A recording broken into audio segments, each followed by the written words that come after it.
we'll be focusing on linear regression, and we will apply this statistical model, into a neuroscientific field, which is the field I was degreed into. Then I developed a specific expertise in statistical analysis, and so is why I teach for SPSS.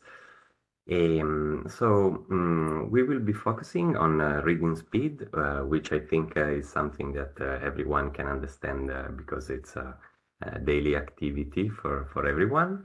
And so I think the framework is understandable for everyone.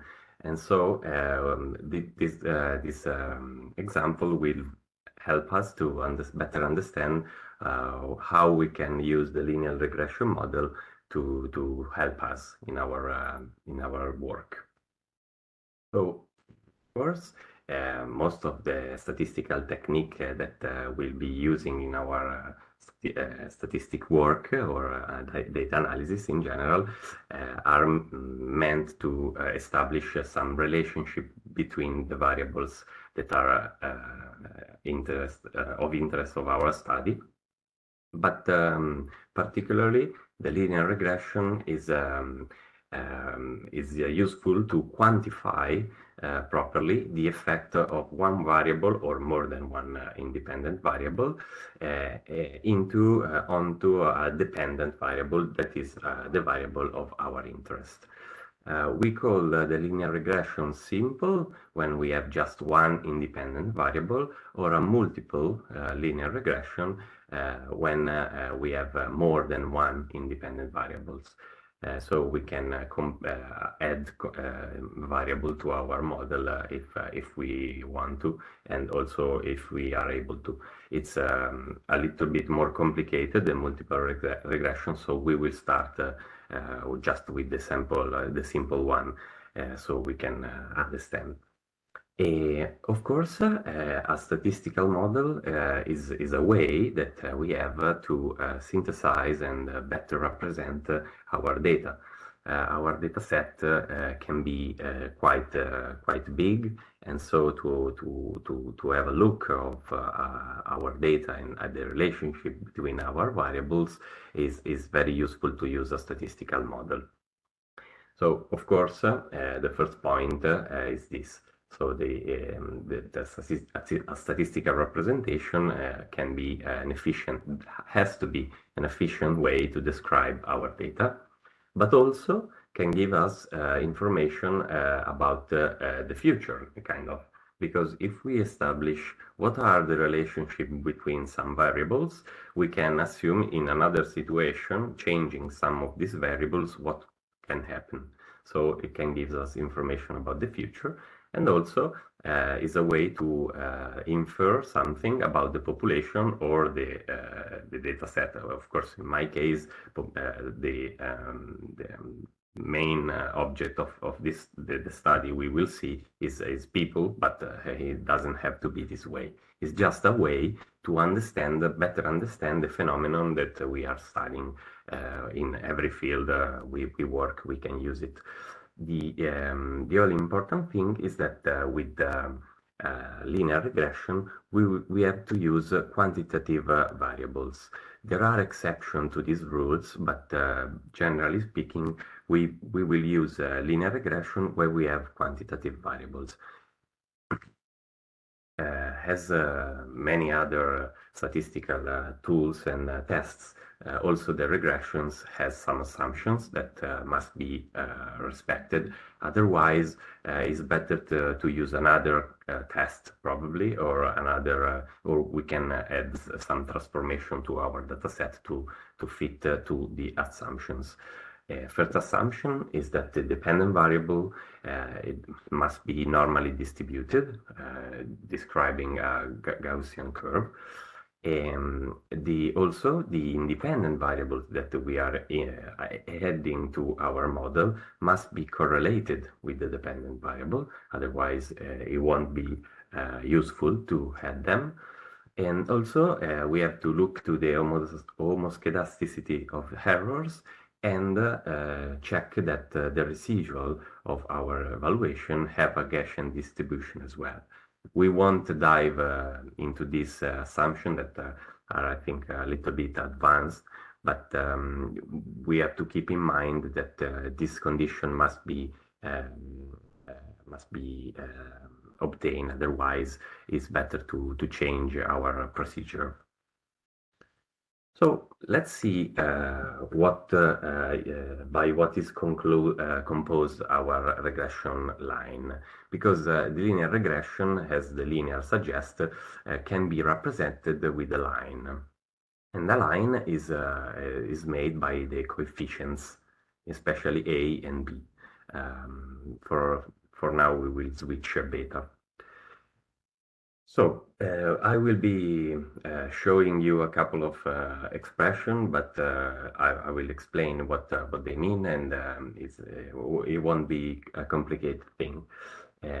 Of course, because the objective of the linear regression is to describe the linear relationship between the independent variable and the dependent variable, this can be represented into a line. And a line is basically mainly built by two components. The random component that is definitely as the name suggested, random, and so it won't be the main focus of our evaluation, and the systematic component. The systematic component is also the angular coefficient of our line, so represents the slope of our line. We are going to see a graph in the next slide that will help us to understand what I'm meaning. Of course, the main objective of a statistical model is to represent as much information as possible, and we will try to do that by estimating the angular coefficient or the systematic component of our line. So here we have a generic line into a chart. This chart can also be considered a scatter plot because we have all the measurement that we made in our data set. In the next slide, we will have a chart with the actual data from the example we will see. So I will explain other things in the next slide. But for now, let's just see what A represents into the expression, and A represents the intercept. Okay, so is the level of intercept is the number that is related to the y-axis, and so A is the constant of our line. That is why we are not going to extract much information from this, but much more important is the regression coefficient, or B. So B actually represents the angular coefficient, as we were saying, so the slope of our line, and is calculated, it also represents how much variates the measurement of our independent variable by adding 1 to the level of the independent variable. So if we change the independent variable of 1 unit, we will see how much will change the dependent variable. This is what B represents. And I think it's easier to understand this looking into the real example. So here we have on the y-axis the reading time, so expressed in seconds, how much time the different people take to read the text assigned. And on the x-axis, we have the total number of fixation. For now, I won't explain properly what does it mean. I will do it in a second, but let's just take it for a measurement of the quality of reading. The higher the number, the better the quality of the reader. Or the lower the number, the better the quality of the reader. We have to establish this, but it's just a measurement of quality. So let's see a couple of these dots in the chart, what they represent. These dots, for example, represent the evaluation for one person. Yes, Christina? No, I'm sorry, Ramon. Oh, well. Sorry. Okay. So the first dot here represents the measurement for one participant of the evaluation, which read reading time of 40 seconds and performed around 175 in total number of fixation. So his positioning in the chart is here. Let's take another participant, for example. He will take 70 seconds to read the text and will perform around 240 fixation. So from this chart, we can establish that the more the fixation, that I will explain what they mean, the higher this number, okay, the slower the person read the text. So if you make many fixation, you can establish that you will be reading slower. So we'll take more time to read the text. So this is a way to establish a relationship between our two variables. And this is why the B coefficient is important to be analyzed. In particular, the line that you see draw here is the best line that can intercept all the measurement that we actually made in our data set. So this line is the best line that you can draw that minimize the distance, the mean distance between all the different measurements. And this method is called the method of the least squares. This is the way of how the regression line is drawn. So after we have understood a little bit how the model works, we need a way to evaluate this model and to tell us if our model is working properly or less properly. So, for example, we can have a look of the goodness of fit of our data that are still represented by the red dots, compare into different situations. So on the left, we see the regression line that is the best line to intercept this cloud of evaluations. But you see, we have many evaluations that are far away from the line. So the error, the distance between the actual evaluation and the predicted evaluation is quite high. And so we have a low goodness of fit. On the other hand, on the right, we see another line that is the best line to intercept this cloud, but this cloud of dots is much closer to the line. We have less error. Okay, so we will say that this linear regression is working better compared to the other. There's a higher goodness of fit. So the next step to evaluate our model is to apply and to look for a statistical tool. In particular, the statistical tool that is considered while evaluating a linear regression model is the R-square, and the R-square is closely dependent to the variance. So I'll take a little step back to explain you just a little thing. If we are not using any other variable to explain the phenomenon, in this case of reading speed, we will have a variance that is calculating in this way. If we have just the one variable, the only information that we can use to predict the expected value of one participant randomly selected is the mean of the entire group. Okay, we have just this information, the mean, the total mean of our reading rate group. So, of course, not everyone read at the same speed. So we will have an error associated with this way of establishing an expected value.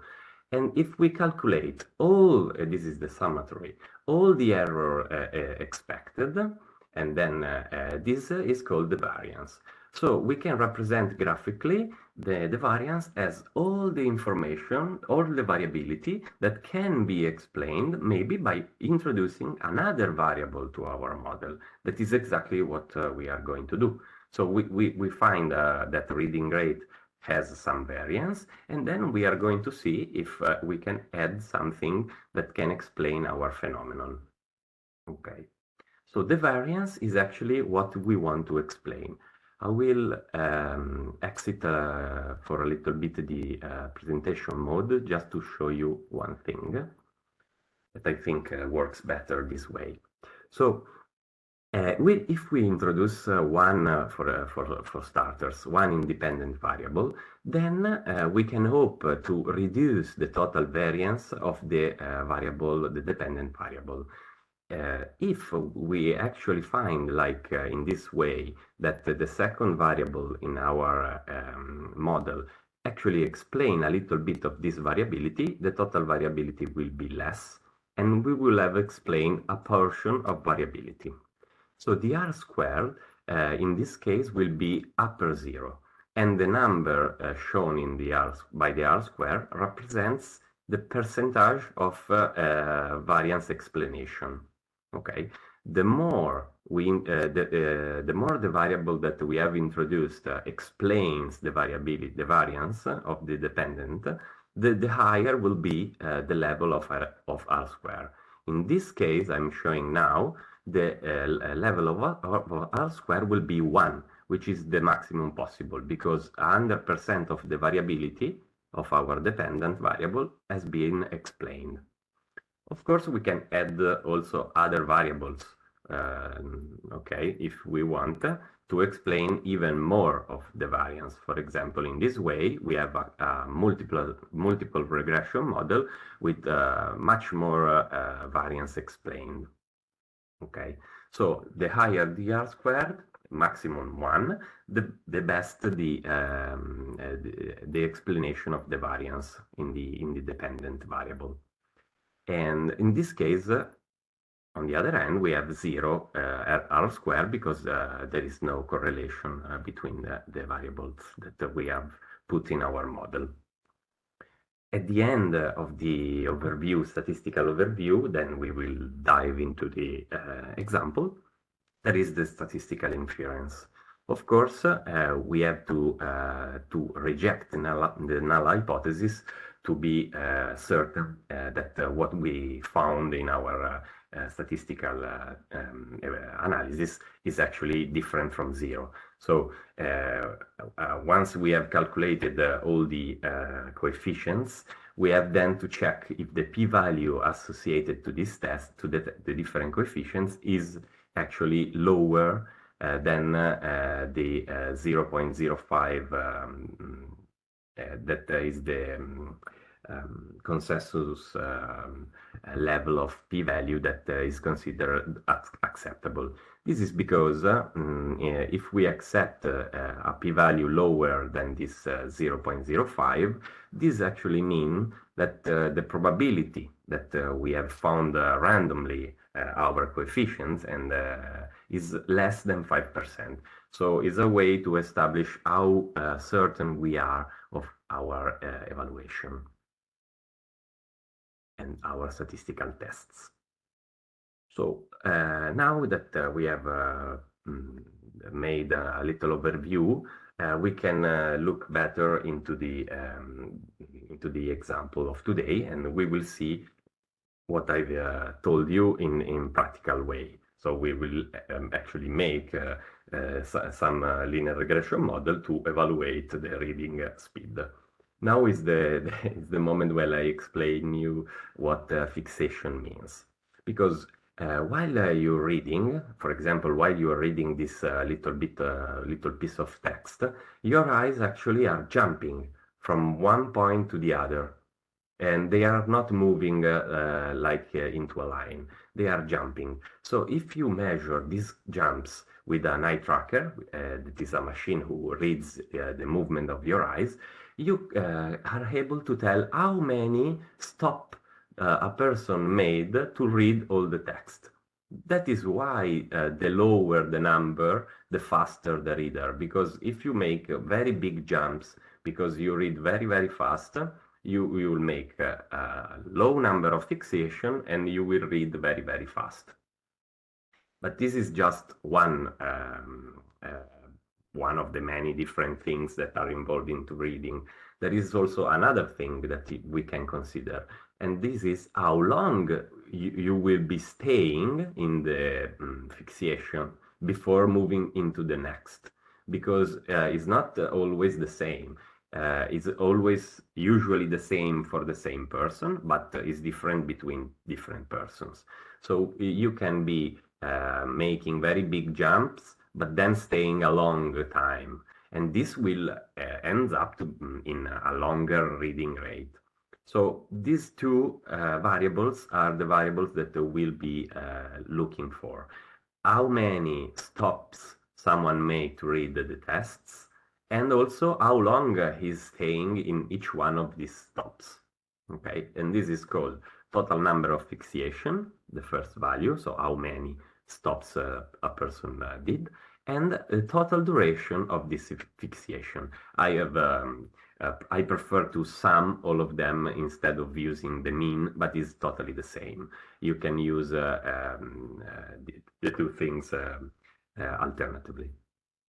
The object of my analysis was to establish what is the relationship between total number of fixation and total duration of those fixation onto the dependent variable that is reading time. Okay, let's move to SPSS. And let's see what we can do with statistics for data analysis. First of all, the first step is to ask Christina if you are seeing properly and if it's intelligible what is shown. So hopefully is proper. So this is the variable view of statistics for data analysis, where we can have a quicker look and synthetic look of our data sets. For better comprehension, I've labeled all the variables with an extensive name. So we have the reading time, which is the main focus of our webinar, the total number of fixation, and then we have all the different variables that I use to calculate the total number of fixation and the total duration. This is why I told you that I could do also the mean. I chose to sum all of these variables to extract a synthetic variable that will represent all of those. But looking into this data set, I realized that I'm missing something. So if I switch onto data view, you see that here is my data set. I have no information about the participants.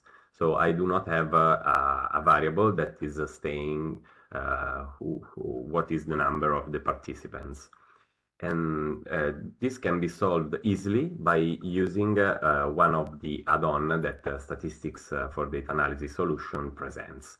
So if we go to the menu data, we see the first line is data add-on, and we have a range of different add-on that we can use. But I'm looking for the automatic ID that will automatically, as the name states, create a new variable that will be a progressive number to be associated to each case of my data set. So if I select this, this box allows me to choose a new name. So I will call it ID.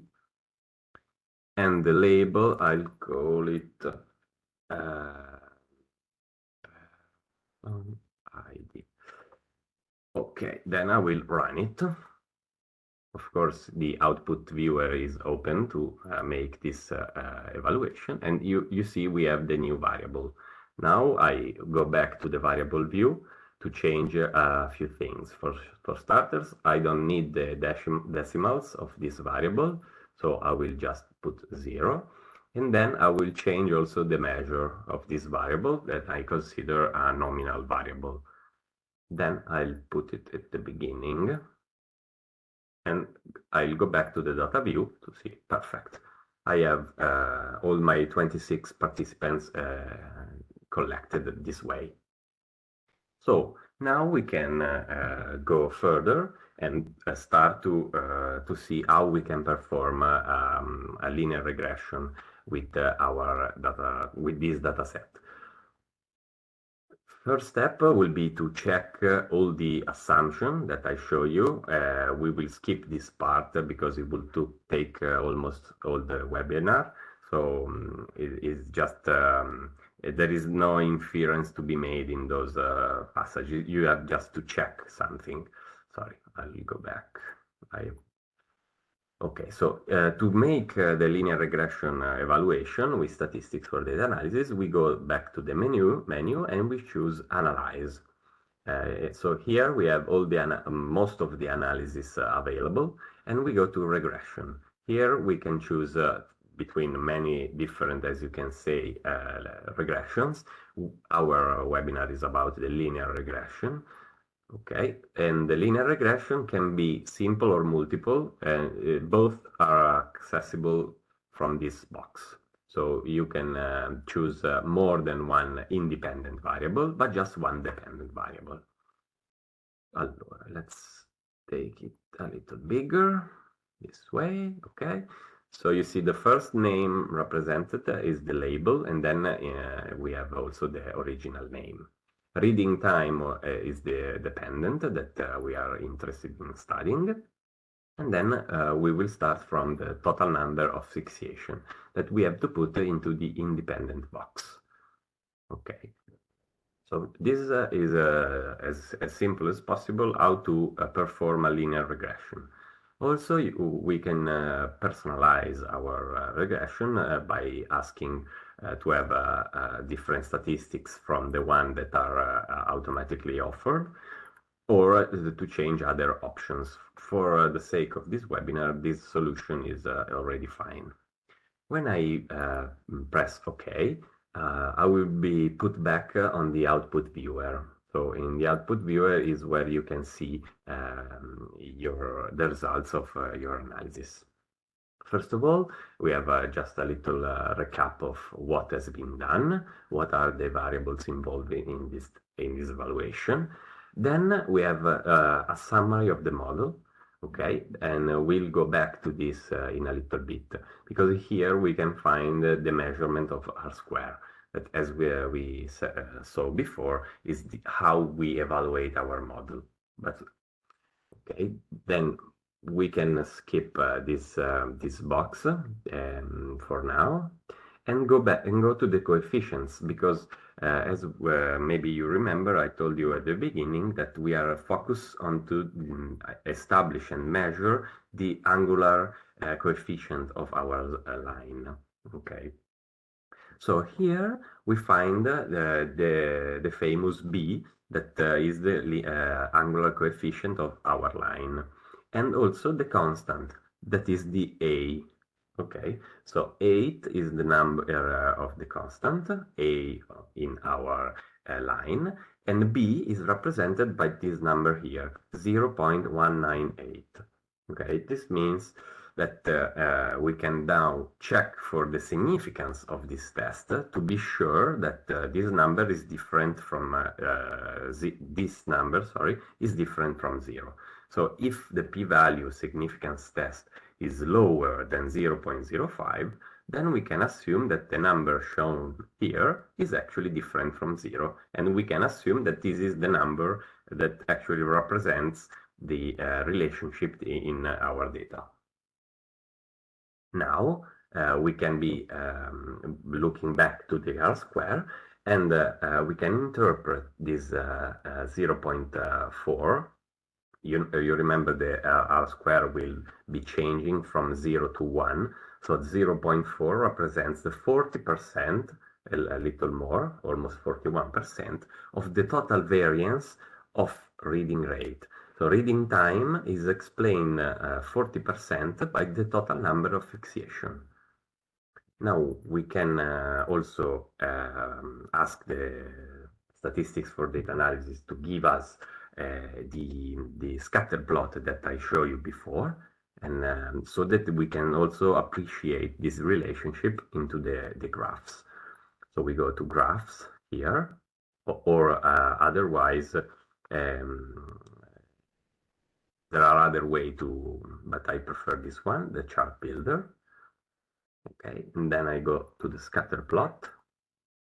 I choose this one, double click, and I put the reading time into the y-axis and the total number of fixation in the x-axis.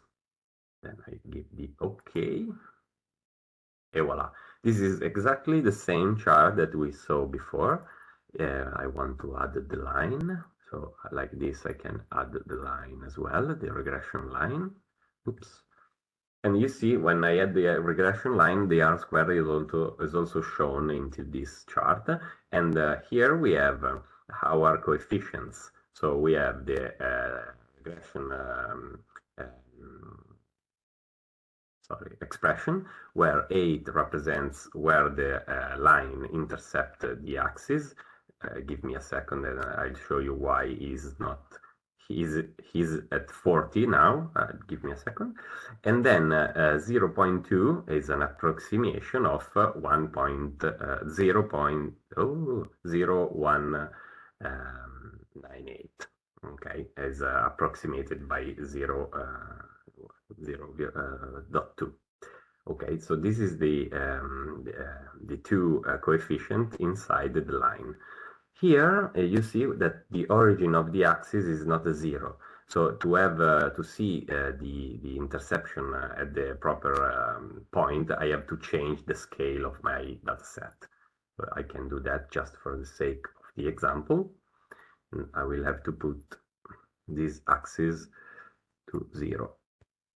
Apply. And also the other axis to 0. And voila. And now you see that it actually crosses around 8. Okay, but of course, for the sake of our evaluation, it was better before when the axes were cut, kind of cutted, just to fit our data set. Okay, so this is the evaluation of the first variable. Now we have to make the evaluation of the second one. So we go back to analyze and to see if the second variable can also be included into our model. Okay, so if we go back to linear regression, we find the same situation of before. So we have just to change the independent variable. This time I'll take the total duration of fixation and give the OK. So we have similar, actually the same boxes with different numbers, of course. So we see the model summary with an R square of 33.34, and the coefficient box show a constant similar because it's close to the constant of the previous model, that was 8. And the total duration of fixation is has a B of 0.5, so a very, very, very, very low number. But that is not important if it's very low. What is important is the significance. So if this number is significant, this means that as much as is very low, is still different from 0. The significance is lower than 0.05, so we are sure that this number is different from 0, and we can safely add also the total duration of our fixation. So how long I will stay in one point before moving on is also important to establish the reading rate of someone. Okay, so we can also create the scatter plot of this linear regression by going in the chart builder. Okay, as for the linear regression, you see that here I have still the the setting that I had before. So I'm going to change just the axis. The x-axis is of R to say. Okay, total duration. I drag and drop it here. And let's see how the scatter plot is. Okay, it kind of looks similar to the one of the total number of fixation, and the R square was lower. So I expect that the line will be, the error associated with this model will be a little higher. So we will have more distance between points compared to this situation. Let's produce also the linear regression line. Here it is. Okay. Okay, so you see that there are some evaluation very close by to the line, but most of the evaluation are further away. Okay, so we have a lower linear regression, R square linear, because we have more error associated with this model. So we are explaining a lesser percentage of variability. For now, we don't know if we are explaining the same proportion of variability. Maybe this 33% is completely inside this 40%. We don't know that. If you remember the example with the two circles, you know, maybe I'll go back to that just 1 second. Maybe we are in a situation like this, okay, where the variability explained is also overlapping between the two independent variables, or maybe we are in this way. So the only way to understand this is to create a multiple regression model by adding all the variables into the same model. This will be the last step that we will see today. So we will go back to the regression menu by going to the menu Analyze Regression Linear. Okay, we just have to add the new variable, or the old variable in this case, to our model. Okay, I'll put it in the first spot because it's the most explaining variable, and then simply I will just give the OK. Of course, the interpretation and inference associated with this kind of model is much more complicated. So I won't go too deep into this, but I will focus just on our coefficients table. Right now, you see that the numbers shown, the B numbers shown, are quite similar from the one that were represented when analyzed singularly. This means that the two variables explain different proportion of variability. And if we go to the R square, you see that the R square is almost is more than the sum of the two proportion. So it's around 67%, no, 77% of total variability explained. Much higher R square. This is because we had two variables. We use two different variables to explain our dependent. And so by adding both of this information, we are able to explain almost all of the variance in our dataset. Because if someone is slower in reading, okay, if it's like the slower, we will also have a big number of fixation, a long number of duration of fixation.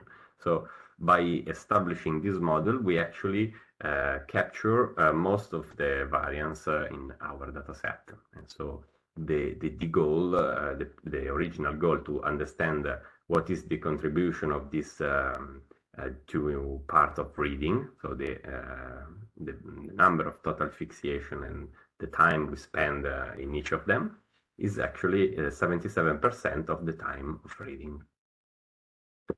And so hopefully it was simple and understandable enough. And maybe we can take some questions, if I'm correct, usually. Okay, Ramon, thank you very much. You're very Yes, we welcome. received some questions and I read it for you. Okay, let's go here. Okay, the first one is, can it be a regression line between y and x if the r square is 0, or there is no correlation between the two variables? I mean, theoretically, yes, you can find a line always, but that line will probably have a slope, flat slope, and this is a good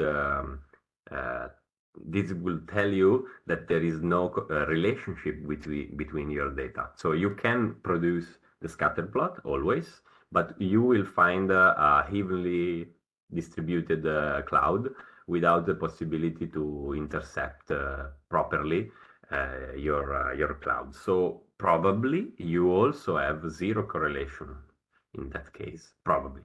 And if you find correlation, maybe it's not significant. So you can find a correlation that is upper zero, but it's not statistically significant. Okay, another one is, Yes. what is the t-value? The p-value or the t-value? T-value as Turing, sorry. Okay, no worries. In this case, is in the case of the linear regression, is you can represent it as the power of your analysis. Okay, so the higher the t, the higher the influence of one variable into the model. But because it's not standardized index, is kind of hard at the beginning to make use of it. This is why I didn't explain it. So if you have a multiple regression, for example, you can watch the t and that will tell you which is the variable who is more involved into the effect, but is also dependent on the unit of measurements.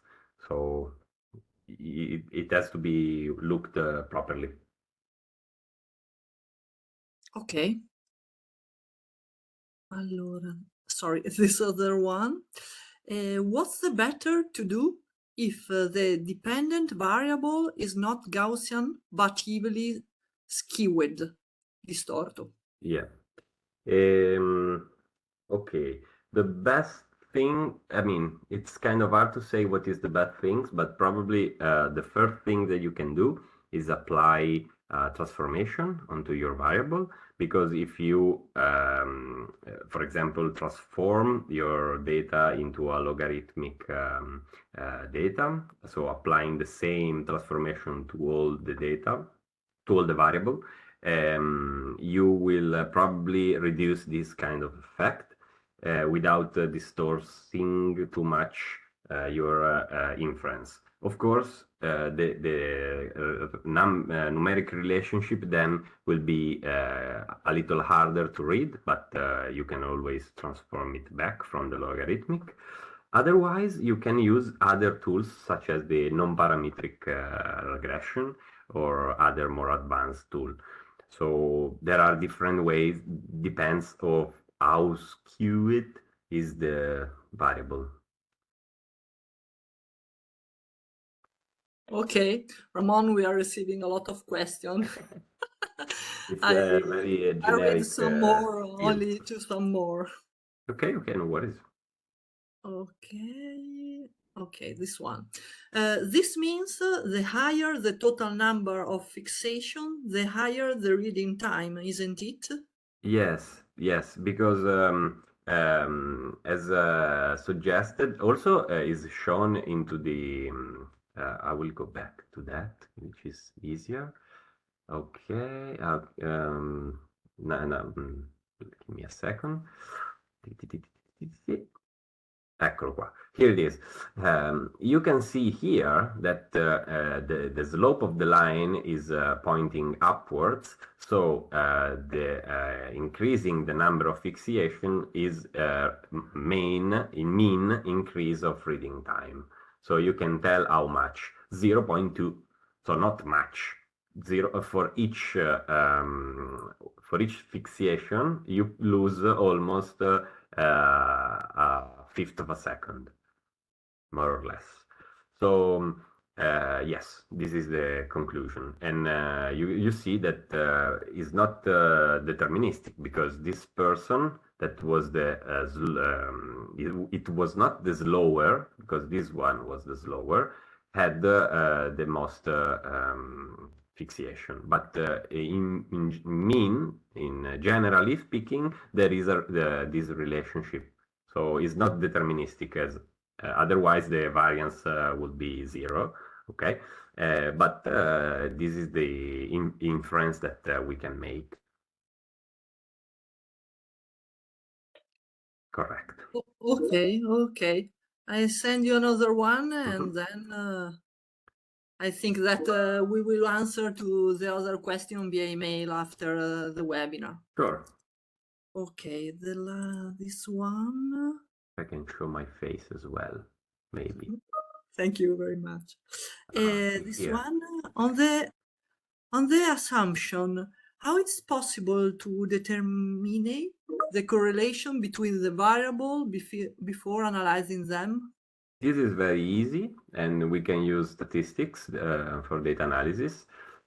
We just have to choose a different tests. So instead of from the analyze menu, instead of choosing the regression, you can choose correlate, bivariate correlation, for example. And here we can put all the variables that are interest of our interests, and then we will have an overview of all the relationship correlations between these variables. Okay, so because I stated that in the webinar, we can check the assumption that I made, the inference I made, that the total number of fixation was not correlated to total duration of fixation. That is why both of them contributed to the explanation of the variance in different kind of summing, I don't know how to say it, the effect the one of the other, because there was no correlation between those two independent variables. This is okay. This is okay. The important thing is that reading time was correlated with both. Now I'm not explaining this table, but you see the Pearson correlation here, and the two points here means that there is statistical significance that is shown in the next line. So always, also from the menu analysis of statistics, you can find the correlation and all the other tests available. Okay, thank you, Ramon. You're welcome. Okay, this one you have already told during the webinar, but if you want to spend some words, how do you check that your depend variable is normal? And this is the last one. Thank you very much. You can do it by basically asking for the test of normality, or by checking